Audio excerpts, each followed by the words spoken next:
반갑습니다. 잘 지내다 오셨어요? 어떻게 사는 게 잘 사는 거예요?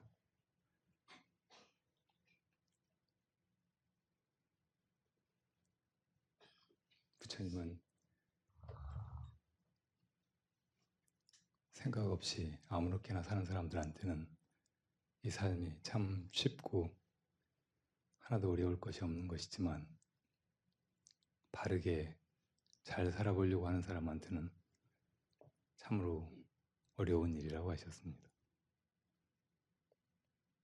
여러분은 삶이 쉬운 거라고 느끼세요? 아니면 참 어렵고 험한 길이라고 느끼세요?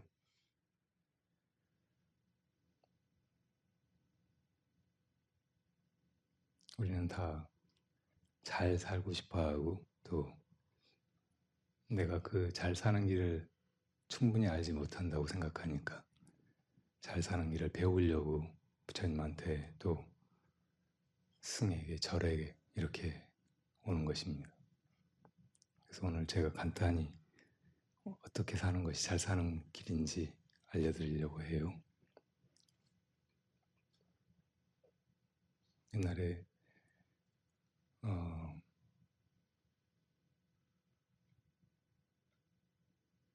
용담이라고 하는 선사가 있었어요. 어린 시절에 그 천왕산에 도 스님이 선지식이신데 그 절 밑에 집이 있어서 또 자기 집에 떡을 해서 팔았어요. 그래서 그 떡을 가끔 도 스님께 갖다가 공양을 올리곤 했습니다. 아주 어려서 그 심부름을 매번 다니는데 떡을 갖다 드릴 때마다 떡을 몇 개 잡수시고 또 한두 개를 남겨서 꼭 주시는 거예요. 그래서 이상한 생각이 들었어요. 왜 그러실까? 왜 스님 드시라고 이렇게 떡을 갖다 드리면 매번 다시 떡을 남겨서 저한테 주십니까? 하니까 그래 네가 가져온 떡을 내가 먹고 또 너한테 이렇게 남겨주는 게 뭐가 이상하냐 그러시는 거예요.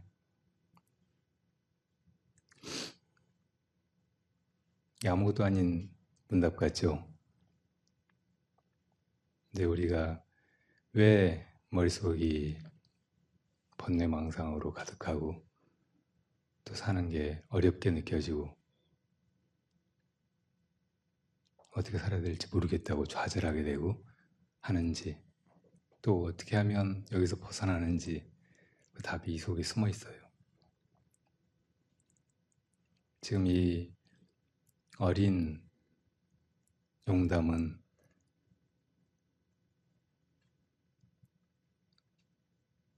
아주 자연스러운 일에 대해서 왜 이러실까 하고 쓸데없는 그 의문을 혹은 번뇌를 자기 스스로 지은 것에 불과해요. 머릿속이 복잡해진 거예요. 왜 이러실까 의욕이 생긴 거고 나중에 이제 그 말씀을 듣고 뭔가 깨달은 바가 있어서 출가를 했어요. 근데 완전히 깨달은 건 아니죠. 근데 세월이 한참 흐를 동안 스승을 잘 모시고 살았는데 스승이 아무것도 안 가르쳐 주시는 거예요. 그래서 하루는 스님 제가 스님을 모시고 이렇게 사니까 참 좋긴 한데 한 번도 불법의 심요를 가르쳐 주시지 않는 것이 마음이 답답합니다. 그랬더니 스승이 내가 언제 너를 안 가르친 적이 있었더냐. 네가 밥을 가져오면 내가 밥을 먹고 차를 끓여오면 차를 마시고 또 인사를 하면 그 절을 받고 그러지 않았더냐 하시는 거예요. 그래서 이 용담이 뭐라고 또 하려고 하니까 스승이 그걸 막으시면서 알려고 하면 당장 그 자리에서 알아야지 조금이라도 생각하려고 하면 도리어 어긋나 버린다 하셨어요. 이 말에 그냥 깨달아 버렸어요.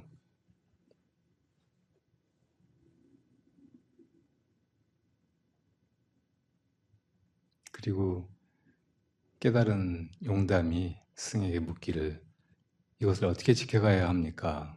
하고 물었어요. 그러니까 스승이 임성소요하고 수연방광할 뿐이다. 단진범정이요 별무성애다 하셨어요. 이 성품, 본래 우리 다 가지고 있는 이 근본 마음, 이것에 맡겨서 마음대로 논일고 인연에 따라서 그 밝은 것을 드러낼 뿐이다. 지금 우리 다 이렇게 살아오지 않았어요? 지금 이렇게 사는 거고 우리 안에 무엇인가가 있어서 그것이 승을 알아보고 승에게 떡이라도 갖다 올리고 필요하면 밥도 해드리고 차도 다려드리고 보면 인사하고 이렇게 살아왔어요. 그리고 지금도 그렇게 살고 있고 그건 한 번도 나를 떠난 적이 없고 내가 잃어버릴 수 없어요.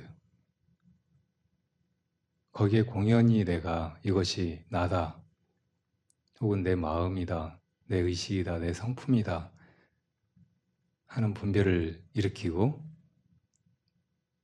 또 나 아닌 것, 밖에 있는 많은 것에 대해서 이것이다 저것이다 이렇다 저렇다 이렇게 분별하면서 우리가 그 성품을 꼭 등지고 있는 것처럼 착각하고 살고 있는 거예요.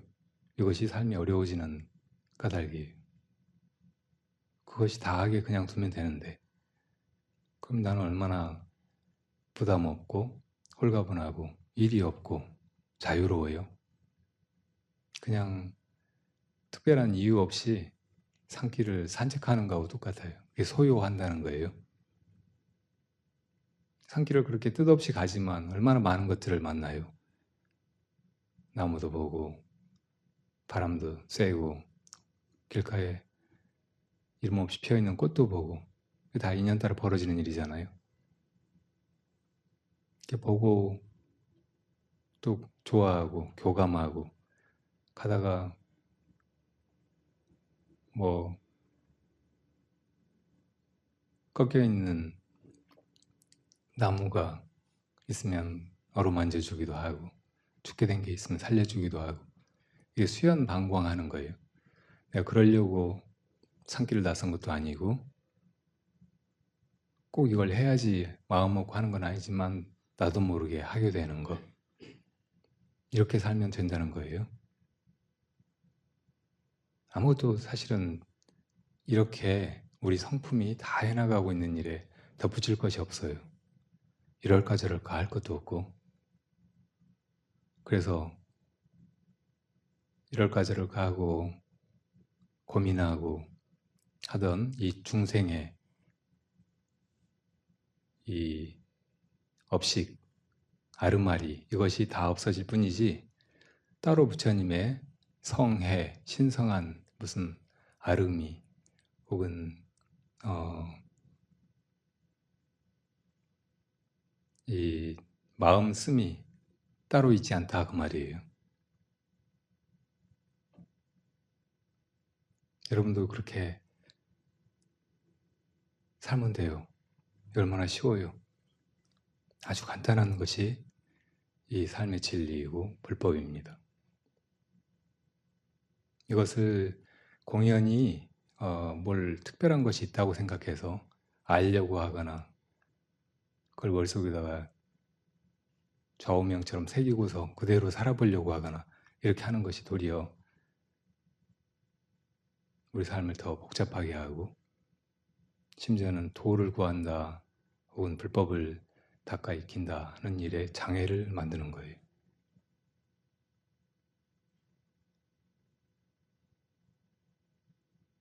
오늘 제 말씀이 어려운 거 하나도 없죠? 이제부터는 뭘 해야 될까요? 그냥 이렇게 이것이 해나가는 걸 보고 있으면 돼요. 보고 좋아하고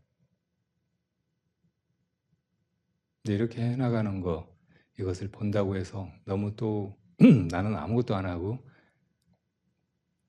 그냥 이것이 다 해나가겠지 하고 보고만 있으려고 하면 안 돼요. 이것도 그 상품과 하나가 되지 못하고 내가 또 떨어져 나와서 이럴까 저럴까 하는 꼴이에요. 그러니까 이것을 잘 보고 놓치지 않으면 이것이 다 해나가니까 따로 뭐 이럴까 저럴까 하고 내가 뭘 더 하고 할 것이 없지만 그냥 또 아무것도 안 하는 것이다. 아무것도 안 하면 된다. 이렇게 그 상을 가지고 거기 처박혀서 그것만 붙들고 앉았으면 또 거기서 어그러진다 그 말이에요. 무위에도 떨어지면 안 돼요.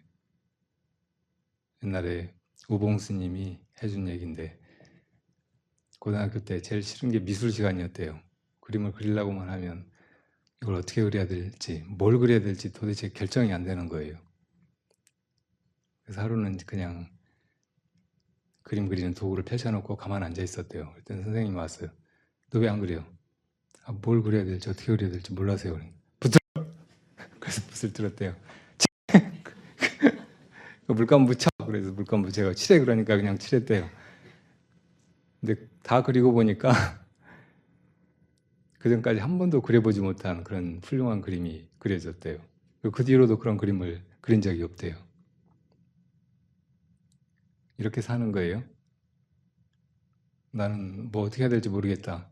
나는 아무것도 안 해. 하고 그렇게 처박혀 있으면 안 돼요. 그냥 하게 되면 하는 거. 그냥 하는 거. 분별하지 않고. 이것이 정말 자유로운 거예요. 살면서 우리가 해야 될 일도 많아요. 할까 말까 하느라고 온갖 고민이 되는 거잖아요. 근데 하게 되면 그냥 인연 따라 해요. 그걸 안 하게 되면 안 하면 돼요. 여기에 일치하는 거, 이것이 잘 사는 길. 그것도 아주 쉽게 아무 수고로움도 없이 정말 행복하게 즐기면서 살아가는 길이라는 말이에요. 아셨죠? 네. 오늘 질문이 하나 있는데 이거하고 결부시켜서 좀 설명을 해드릴게요. 그리고 지금 앞에 진여 스님이 몇 년 동안 이렇게 철저히 선언해서 결제를 하면서 수행을 하고 여러분들에게 오늘 떡을 나눠드리려고 가져오셨어요. 무슨 떡인가 이따가 같이 먹어보자고요. 조금만 기다리세요. 이 질문은 원령보살님이 하신 질문입니다. 스님 법제 청안하신지요? 진화에 여유하신지요?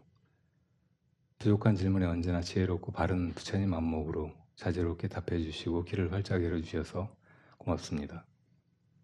스님 부처님께서는 불법도 깨달음에 이르는 뗏목이라 비유하셨습니다. 금강경에 이런 비유가 있죠. 나의 법이라고 해도 이 물을 건너기 위해서 잠시 필요한 그런 뗏목에 불과한 것인데 그것을 집착하고 거기서 자유롭지 못해서는 안 된다.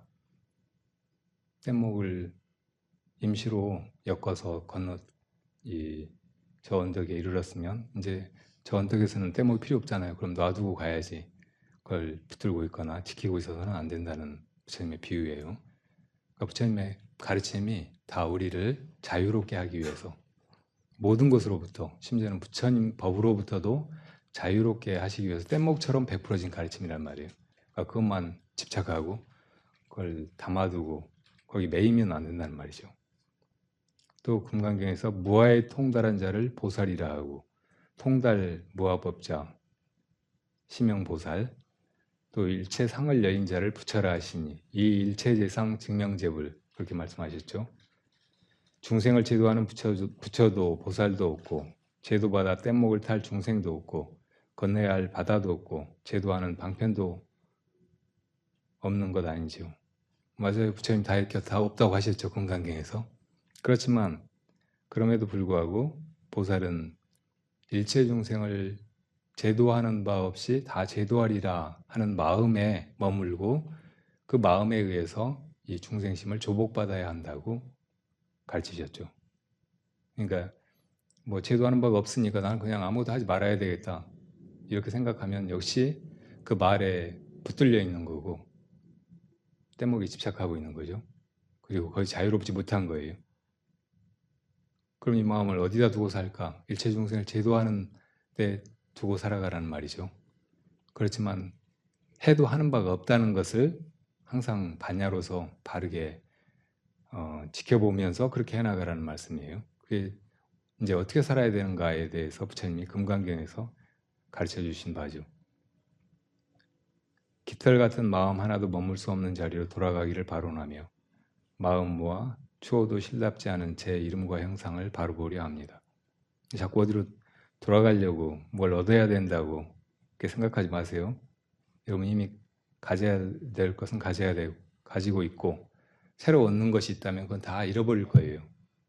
근본적으로 여러분 것이 아니고 추구할 만한 가치도 없는 거예요. 뭘 새로 얻으려고 하거나 구하지 말고 여러분들이 이미 가지고 있는 그 본래 마음이 바른 마음으로 그렇게 쓰이도록 그렇게만 살피면 돼요. 바른 마음으로 쓰인다 그 말은 중생을 제도하는데 중생을 돕는데 내 주위에 있는 구체적인 이 한 사람 한 사람을 위해서 뭔가를 하면서 해야 될 바를 하면서 그렇게 살아가는 걸 의미하는 거예요. 어디로 가는 거라고 생각하지 마요. 자꾸 뭐 열반 저 언덕 어디 까마득하게 먼 어딘가에 내가 가야 할 자리가 있다고 생각하고 그곳에 가는 것을 생각하지 않는 것이 오히려 금강경을 더 잘 이해하고 그대로 살아가는 길입니다. 또한 추호도 헛되지 않은 이것을 참고합니다. 이것을 참고한다는 뜻은 지난번에 말씀드렸듯이 이것이 없으니까 찾는다 그런 말이 아니고 이것이 있지만 이것이 분명하게 내 안에서 항상 작용하고 있는 것이지만 이것이 보이지 않고 잡을 수 없고 알 수 없는 것이니까 그냥 그 불가사의함에 놀라면서 이게 도대체 뭐길래 이렇게 할까 하고 그렇게 참고하는 거예요. 그렇게 해갈 뿐이에요. 실답지 않은 인연으로 천만 번 생사 속에 뛰어들었고 그림자 같은 제 이름과 형상들이 무수히 기매렸다 해도 헛되지 않고 생사하지 않아서 영원하고 무한한 이것으로 돌아가기를 발언합니다. 이런 발언도 하지 마세요. 그냥 지금 이렇게 해가는 것을 보면 더 좋아요. 금강경에서 부처님이 그렇게 살아라고 했다고 해서 그냥 그렇게 살면 되는 거지. 그렇게 사라지면 그게 더 바른 거지. 그 살기를 발언하고 이제부터 그렇게 살아야지 결심하면 그렇게 사라지나요? 또 안 사라지잖아요. 그냥 그렇게 살면 돼요. 부처님의 바른 안목으로 실상이라 이름하는 이것에 눈뜨기를 발언합니다. 참선이란 선나, 선에서 법신불과 하나 되는 것이라는 걸 지난 초하루 법문에서 배웠습니다. 부처님과 스승님의 가르침은 항상 이것에 초점이 맞춰져 있고 그 자리는 너무나 평온하고 청정하고 따사롭고 자유롭고 당당하고 행복해서 가끔은 대책 없이 눈물을 쏟을 때가 있습니다. 스승님의 가르침 덕분입니다. 이제부터 질문이네요. 스승님, 삼계를 벗어나 행복에 이르는 길은 무아에 통달하여 무위의 법에 이르는 길뿐이고 이것은 스스로가 할 수 있을 뿐 그 무엇도 저의 한 걸음을 옮겨줄 수 없음을 알고 있습니다. 이분은 너무 알고 있는 것이 많아서 그렇게 안 되는 것 같아요. 제가 자는 순간순간 스스로의 수행을 점검받듯이 삶의 상황들 앞에 섭니다. 그럴 때 욕계, 색계, 무색계를 벗어난 자는 어떤 욕망으로부터 벗어나 있는지 일상에서 스스로 점검해 볼 수 있는 점검 항목이 있을까요? 부처님을 이욕존이라고 하죠. 부처님의 가르침을, 법을. 그러니까 이 세상에 이런저런 말들이 많지만 또 저마다 이것이 진리다라고 주장하지만 진짜 법은 부처님의 법이고 그 부처님의 법은 다름이 아니라 욕을 떨치는 법입니다. 욕망이라는 게 본질적으로 지금 내가 마음에 안 들기 때문에 또 지금 내 주의 혹은 내가 가지고 있는 것들이 마음에 안 드니까 다른 것을 바라는 상태잖아요. 근데 지금 이것들은 다 내 본래 마음이 인연따라 펼쳐낸 것이에요. 자기가 만든 것이란 말이에요. 근데 거기에 대해서 왜 불만족을 하고 또 딴 거를 구해요? 예전에 제가 행자 때 송광섭 방장스님한테 행자들이 인사를 갔는데 그 방장스님 말씀이 너무 길어요. 한 1시간, 2시간 되도록 무릎 꿇려놓고 느리게 계속 말씀을 하시니까 어떤 행자님이 스님 다리가 너무 아픈데 어떻게 해야 됩니까?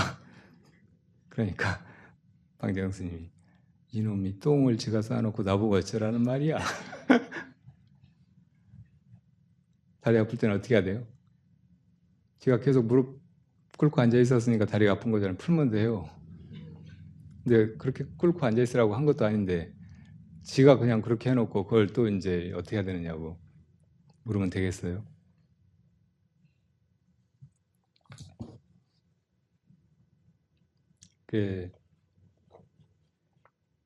계속 이것은 내가 만들어 놓은 것인데 이것에 불만족을 가지고 또 다른 것을 구하는 것, 이것이 중생의 병이고 이걸 다른 말로 하면 욕이라고 한단 말이에요. 탐욕이라고. 그런데 부처님의 법은 뭔가 그런 욕망에서 벗어나는 거예요. 욕망을 가진다는 건 불편한 거예요. 불만족스러운 거고 행복하지 않은 거예요. 부처님의 가르침은 열반에 이르는 길이잖아요. 행복에 이르는 길이에요. 그 행복에 이르는 길이 욕을 버리는 것이라는 말이에요. 이거 말고 다른 것을 바라지 않게 되는 상태예요.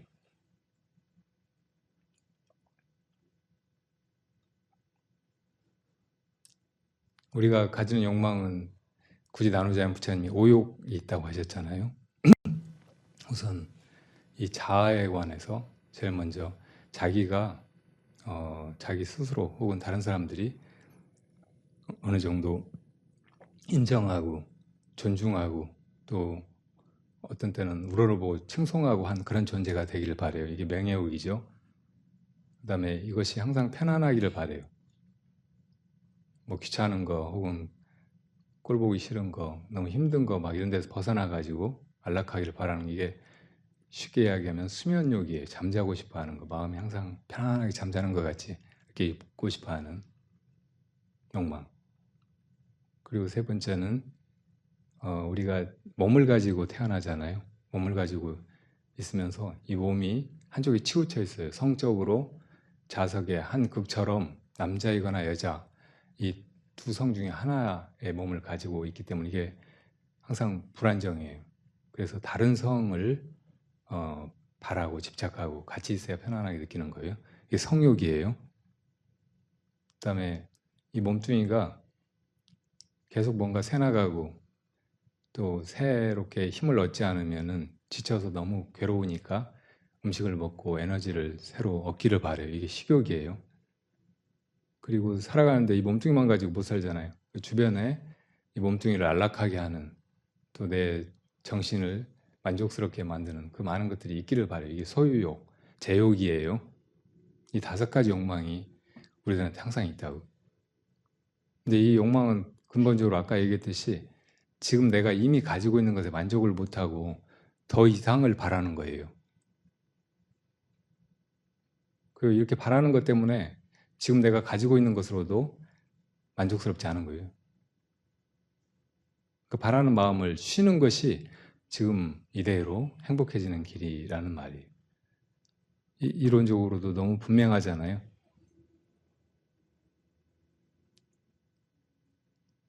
우리가 이렇게 왜 고통 속에 처해 여기서 못 벗어나고 있는가? 다른 게 아니고 우리가 지금 이 모든 것이 다 내 마음의 모습이고 내가 이미 그렇게 바랐던 바이기 때문에 이렇게 나와 내 주변이 되어 있는 것인데 이것을 탐탁산화하고 다른 것을 또 바라는 것 이게 우리 마음이 불편하고 고달프고 목마르고 한 이 가래에 빠지게 하는 거란 말이에요. 부처님의 가르침은 쉽게 이야기하면 욕망을 쉬어라는 거예요. 그래서 행복해지라는 것이라고요. 그 지금 지금 내가 가지고 있는 거, 내 주변 이 모든 걸 그냥 바로 보라는 말씀이에요.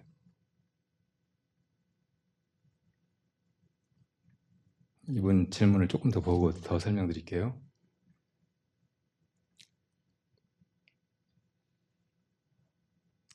우리가 머물지 말아야 하고 벗어나야 하는 3계는 어떤 곳입니까?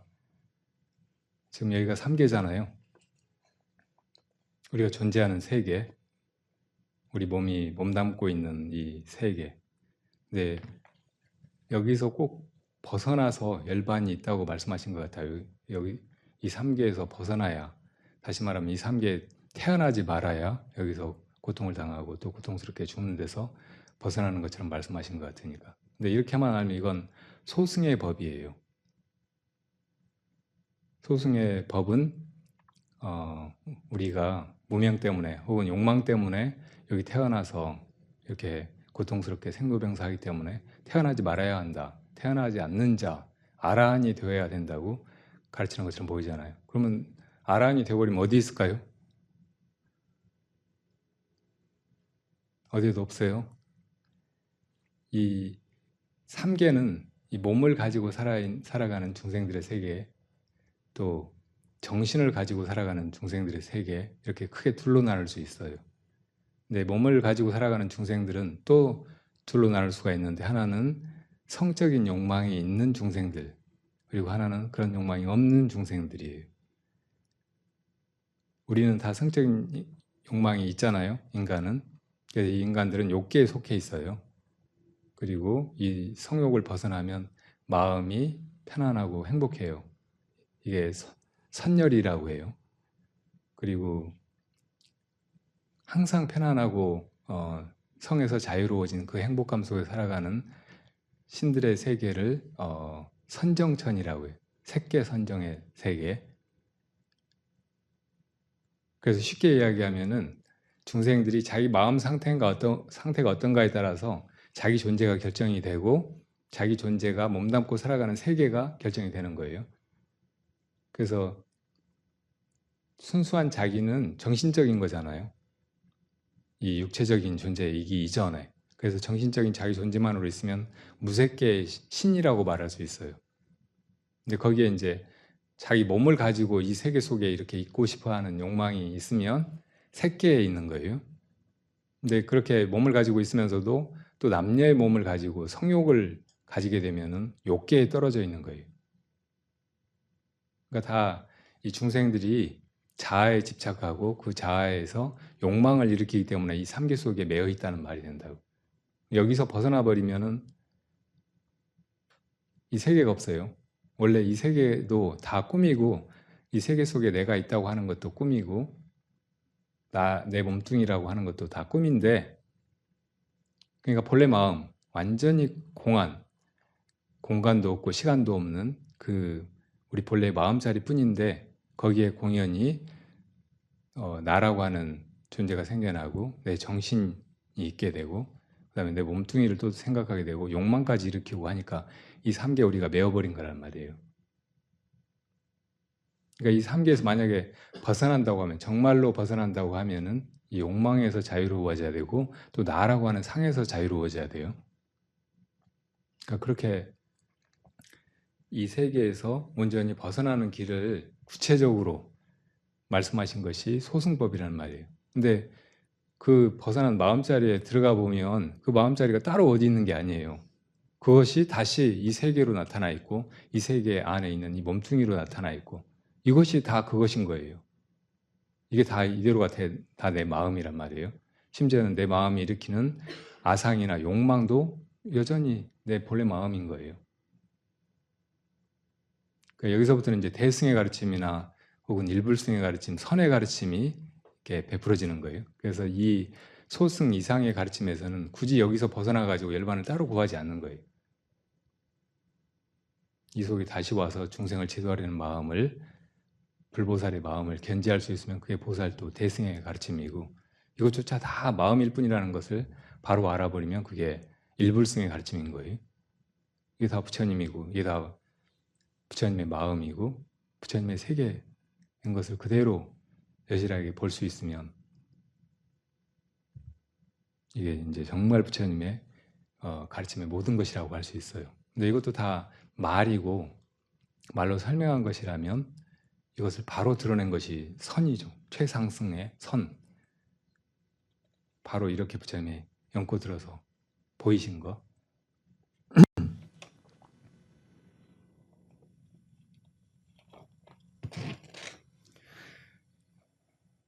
삼계에서 벗어나려면 이 생에서 삶은 어디로부터 자유로워져야 합니까? 자기 욕망으로부터 자유로워져야 되고, 아상, 나가 있다는 생각, 이것이 나다라는 생각에서 자유로워져야 되는 거예요. 이게 벗어나는 거고, 그냥 거기 벗어나서 거기만 머문다면 그건 소승의 열반이고, 그 세계가 그대로 있지 않고 이렇게 펼쳐져 있다는 것을 다시 돌이켜서 볼 수 있으면 그 모든 것이 죽어버린, 사라져버린 그 대사에 떨어져 있지 않고 거기서 다시 살아나는 거예요. 대활. 다시 사는 산으로 물은 물로 이렇게 돌아오게 되고, 여기서 아까 말한 대로 임성소요, 수염망광 할 수 있게 되면 이렇게 소승을 벗어난 대승, 최상승, 일불승이라고 말할 수 있겠죠.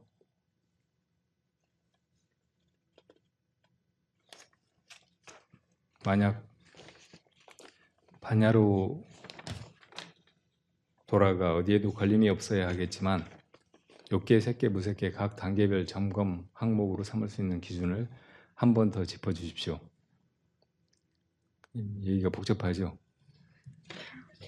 이 아까 우리가 본래 이 세계라든지 이 몸뚱이라든지 이 정신이라든지 여기서 완전히 자유로운 그런 존재라고 말씀을 드렸는데, 그게 바로 부처님이 깨달으신 바고 우리 성품이에요.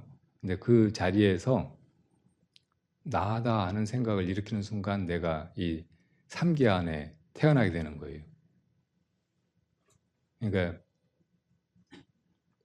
아상, 이것을 가지는 순간 최소한 무색계 태어나게 되고, 내 몸뚱이를 또 이렇게 생각하는 순간, 구하고 생각하는 순간 색계 태어나게 되고, 거기에 또 이제 남녀가 있고 또 성적인 구분과 애탐이 있게 되면은 이제 욕계에 떨어진단 말이에요. 근데 이제 수행을 통해서 욕계, 색계, 무색계를 벗어나는 것은 그럼 어떻게 되어가는 것인가? 구체적으로 얘기를 해보자면 우리 본래 마음을 덮고 있는 것이 10가지가 있어요. 그것을 10계 혹은 10가지 매임이라고 해서 10결이라고 해요. 보은이 알아? 몰라? 이 10가지는 처음에 5가지, 그리고 그 다음에 5가지 이렇게 해서 오하분결, 오상분결 이렇게 나누어서 말해요. 먼저 수행을 하면서 극복해야 될, 벗겨버려야 될 그 5가지 덮개가 오하분결이고, 그 다음에 마지막에 벗겨지는 게 오상분결이에요. 오하분결은 뭐를 얘기하냐면 유신견, 개금치견, 그리고 의결, 그리고 탐결, 진결. 무슨 말이냐면 이 몸뚱이가 있다 하는 이 소견 있잖아요. 우리 다 자기가 몸뚱이라고 생각하고 이 몸뚱이 있다고 생각하잖아요. 나라고 하는 것이 이 몸뚱이를 가지고 있다고 생각하는 이 소견이 유신견이에요. 그리고 이 몸뚱이를 가지고 아무렇게나 그냥 살아서는 안 된다고 다 어릴 때부터 배워요. 뭐는 해도 되고 뭐는 안 해야 되고 이런 거를 머릿속에 가지게 되는데, 그것이 어떻게 보면 도덕 기준이고 규범 같은 것인데, 이 중에는 잘못된 것이 아주 많아요. 뭐가 잘못된 것이냐? 이걸 통해서는 우리 자신이 행복해지거나 또 다른 사람들도 같이 행복해지거나 이 사회가 평화롭고 온전하게 유지되거나 하는데 꼭 도움이 되지 않는 것들이 있단 말이에요. 어떤 것들은 그럴 필요가 없어요. 근데 괜히 그래야 된다고 우리가 잘못 배워가지고 그렇게 거기 매여 있는 것들이 많거든요. 이게 개금취견이에요. 이 중에는 무슨 타부 같은 거, 뭐 그렇게 하면 안 된다. 어릴 때부터 무슨 사다리 밑에 지나가면 안 되고, 뭐 잠자면서 머리에다가 손 얹고 자면 안 되고, 막 그런 거 할머니들이 많이 가르쳐 주잖아요. 이런 거 다 꼭 그렇게 해서는 안 되는 것이 아니에요. 아무 의미도 없어요. 근데 괜히 우리가 그런 말 듣고 그러면 재수없다더라, 그러면은 뭐가 잘 안 된다더라, 안 좋은 일이 생긴다더라 하면 거기 매이잖아요. 이게 개금취견이란 말이에요. 하나님 안 믿으면 저 지옥에 간다더라, 이것도 개금취견이에요. 그런데 빠져 있으면 엉터리 것들을 우리가 너무 많이 듣고 거기 매여 있는 거예요. 근데 여기서 다 벗어나게 되는 것이 이 수행의 결과예요. 그다음에 세 번째는 진짜 법을 들어도 우리를 열반에 이끄는 그런 부처님의 가르침을 들어도 여기에 대해서 진짜 그런가 잘 모르겠다 이렇게 의심이 있는 거예요. 이게 의결이에요. 그리고 우리가 다 가지고 있는 탐욕 이것이 탐결이고 또 뭐 싫은 거 보면 싫어하고 화나고 막 하는 게 진결이고 이것들이 다 언제 없어지느냐 하면 수다원과를 얻을 때 없어져요. 아까 말했듯이 이 소승의 길, 아라한이 되는 길은 이 십결을 벗어나서 더 이상 이 생사윤회하지 않게 되는 길이에요. 우리가 이 세계에 태어나서 이렇게 고생을 하고 죽고 하게 만드는 것이 십결인데 앞에 5가지는 방금 말씀드렸고 나머지 5가지는 언제 없어지느냐? 이게 아라한이 될 때 없어져요. 근데 수다원과 아라한 사이에는 사다함, 아나함이 있잖아요. 그럼 사다함은 뭔가 이 5가지 가운데 3가지는 먼저 없어져서 이게 아까 말을 좀 잘못했는데 3가지는 먼저 없어진 것을 수다원이라고 하는데 탐지는 금방 없어지지 않아요. 그래서 이게 현저하게 엷어지는 때가 있어요. 그런 때를 수다원이라고 해요. 사다함이라고 해요. 이렇게 되면 이제 한 번만 이 세상에 인간으로 환생하면 돼요. 그 다음에 이제 아란이 되는 거예요. 그러면 아나함은 뭔가 이 탐진이 완전히 없어진 걸 말해요. 탐진이 완전히 없어지면은 이 세상에서 인간의 몸을 벗고 죽으면 이제 다시는 안 태어나요. 그리고 천상 가운데서도 아주 높은 저 색계 사선천 가운데 제일 위에 5천상이 아나함천이에요. 아나함만 태어나는 천상. 오정거천이라고도 해요. 여기 태어나서 거기서 아라한이 돼버리는 거예요. 그러니까 여기는 다시 안 와도 돼요. 그래서 불환과라고 해요. 아나함과를. 근데 이 아나함이 되었다고 해도 아라한이 되기 전에 뭐가 있는가? 나머지 5가지 오상분결이 여전히 있는 거예요. 그럼 오상분결이 뭔가? 우선 마음이 항상 이 번뇌에 사로잡힐 수 있는 가능성이 있는 거예요. 이걸 도결이라고 해요. 도결. 그 다음에 만결이 있어요. 이 자기라는 존재가 있으니까 내가 잘났다 못났다 하는 생각. 그래서 남하고 비교하고 어떤 때는 으스케하고 어떤 때는 자존심 상해하고 좌절하고 하는 거. 이게 만결. 그 다음에 3번째는 무명결이 있어요. 무명결. 그러니까 우리 본래 마음을 가리고 있는 근본 무지. 이 3가지가 다 이 아라한이 될 때 없어진단 말이에요. 아나함과에서도. 그리고 나머지 2가지는 뭐냐면 색계에 집착하는 거, 무색계에 집착하는 거예요. 색계에 태어나고 싶어 하는 거, 무색계에 태어나고 싶어 하는 거. 이런 것조차 다 그러니까 자기 몸 혹은 자기 정신이 있었으면 하는 거죠. 그런 마음이 사라져버리면은 이제 이 세계에 안 와도 되는 거예요. 이게 아란이란 말이에요. 그러니까 이렇게 꼭 이걸 욕망이라고 말할 수는 없지만 다 이제 결국은 아만, 이 자아에 관한 욕망, 자아에 관한 무지 이거하고 결부돼 있어요.